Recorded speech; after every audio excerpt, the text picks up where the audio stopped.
Okay, we have already covered the standard IFRS 18 in great detail, and now this is the last part of this lecture.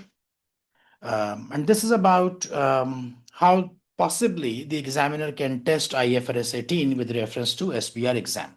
Okay, so it's kind of a summary. You can consider that which areas possibly they can touch in exam.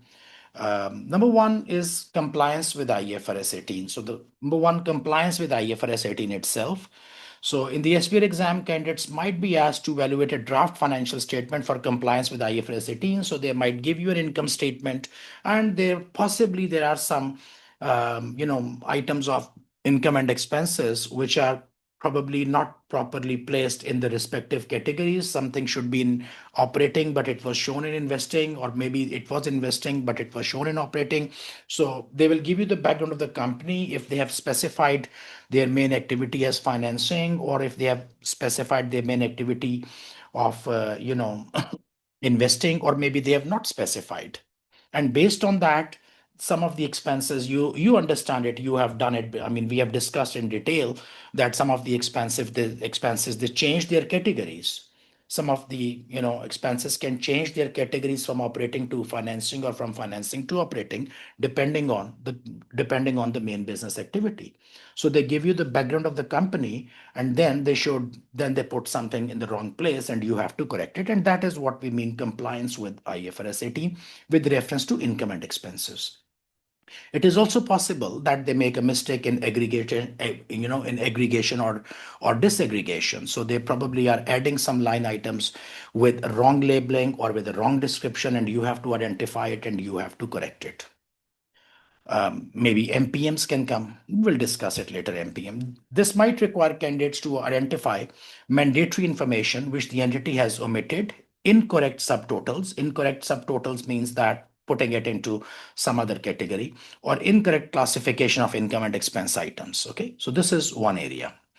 Second one could be about labeling of line items. You know that we have discussed it, that aggregation and disaggregation and then correct labeling is required. So sometimes they put some incorrect labeling, or labeling which are misrepresenting information, labeling or the names of the line items which are probably are not reflecting that what is inside. IFRS 18 states that the use of the term other income is not useful. So you remember that we have been doing it, sales minus gross profit, cost of sales, then we say other income. So other income is not very useful because you do not know what is inside. And actually, there were a lot of things inside before. Other income had many, many, many other things which are not similar in characteristics.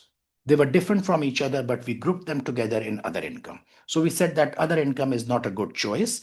What we should do, as such, entities should use terminologies which describe the nature of the characteristics with the items within that line. For example, income from debt investments. So you should have, like, if you give that name, income from debt investment, now you know what is inside. Okay, and if for some reason you cannot find out some accurate name, then you should find out something which is very close to that, maybe other investing income. So here it is very specific, debt investments. Okay, income from debt investment. But sometimes you have items which you are grouping them together, and probably some of them are debt investment, some of them some others. So then you can call it investing income. I mean, this is the least possible thing you should be doing. Rather than calling it other income, call it other investing income. In the SBR exam, candidates may be required to apply these principles to evaluate the proposed presentation of one or more of the primary financial statement, which means that it could be profit and loss or some other as well. MPM, management performance measures, we discussed them in great detail. You already have idea, in fact, not idea, I'm sure that you understand very well what are MPMs, what are required subtotals, what are common subtotals, and MPMs are not required subtotals or common subtotals, etc. So in the SBR exam, candidates may need to identify whether a performance measure meets the definition of MPM or not. And you know that what is the definition of MPM? You had three criteria. For example, number one, that an MPM has to be an item of income and expense. It cannot be only income. It cannot be only expense. It has to be a subtotal of income and expense together. And MPM cannot be equity or liability. So only income is not MPM, only expense is not MPM, assets or liabilities are not MPM. So it has to be together, income and expense plus minus thing. So this is the first thing. And then there are three criterias that the entity uses it in public communication. So they tell you in the exam scenario that entity is using this as its communication or not. It is used to communicate management's view of an aspect of financial performance and is not specifically required to be presented or disclosed by IFRS accounting standard, because MPMs are not specifically required. You do it. I mean, MPM is something which the management decides to communicate. It's not a required subtotal. See, required are those which are required by the IFRS. For example, operating income. That is a required subtotal. But MPM, you decide, the management decide to put it there. And they actually, I mean, not put it there, they actually decide to communicate. And when they communicate, we say now it's an MPM. Now you have either to put it on the disclosure note or you can put it on the income statement because you are communicating it as a view of your financial performance. So these are the requirements. So it is also possible that in exam, there are some numbers or there is some performance measure, and we need to decide that whether it is an MPM or maybe it is not an MPM, we call it APM. It is alternative performance measure. So you need to be very much sure that you understand what is MPM and what is not MPM. This is what is another possible aspect in exam. In other words, subtotals of assets and liabilities or measures of cash flows are not MPM, even though these might still be disclosed. So we are putting them there, but they are not MPMs. In contrast, the disclosure of adjusted profit figure, that is an MPM. We discussed this when we were doing MPM. We discussed this, that what are the examples of MPM, and one of them is adjusted EBITDA. EBITDA is a common subtotal. Adjusted EBITDA is an MPM. If a performance measure qualifies as an MPM, IFRS 18 specifies the disclosure requirement. So once you say that it is an MPM, then you have certain disclosure requirements which you should give.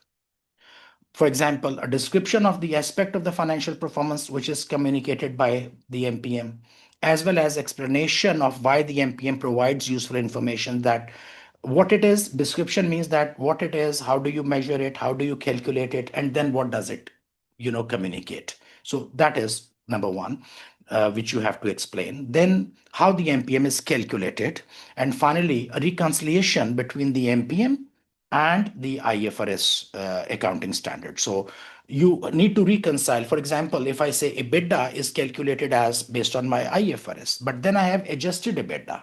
So my EBITDA is 10 million and my adjusted EBITDA probably is 13 million. So where is the difference of 3 million is coming from? So I need to provide a reconciliation for that. Okay. So this is also possible that they can touch an exam. Then reconciliations will provide users of financial statements with information to help them understand how the MPM compares with similar measures provided by other entities. If an entity changes the method of calculating an MPM or stops disclosing MPM, it must explain the change and the reasons behind it. So this could also be one part, that a scenario could be built around a situation where a company is changing their method of calculating an MPM. So then you should actually not only you should explain why you are changing, but you should also provide an adjusted figure so that they become comparable. Because last year you calculate MPM using another method. This year you are calculating the same MPM using a different method. So you need to reconcile, or not reconcile. You need to provide an adjusted comparative figure so that we can, compare two MPMs over the period. So in the case of change in the method of calculation, it must also restate comparative information. So this is something which can also be tested in exam. Finally, APMs. Are APMs still relevant? Alternative performance measures, which we always had in our SBR exams. So yes, APMs are still relevant. Does this mean that additional performance measures are no longer? And what were the other APMs? APMs were quite a lot, many of them. APMs did not meet those three criteria of public communication and so on. APMs, there was no guidance. APMs, we do it. IFRS 18 does not tell us, provides guidance on APM. We do APMs, a lot of APMs like free cash flow. We do, FCF figures. We do ratio analysis, many other comparative, comparative numbers we calculate by taking the numbers from income statement and balance sheet and do, liquidity ratios and solvency ratios and so on, so much and so forth.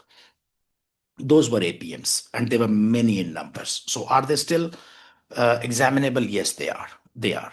The topic has often been tested in investor focused questions, and it can still come. APMs are not necessarily MPMs. APMs are different. Not APMs are not necessarily MPMs. Okay. However, it is still important that any APM presented in the financial statements are useful to the financial statement users. In other words, that they are relevant. Okay. And for this reasons, questions on APM may still appear in the exam. So this is all about this IFRS 18 and the how to say, the aspects on which IFRS 18 can be tested in your SBR exam.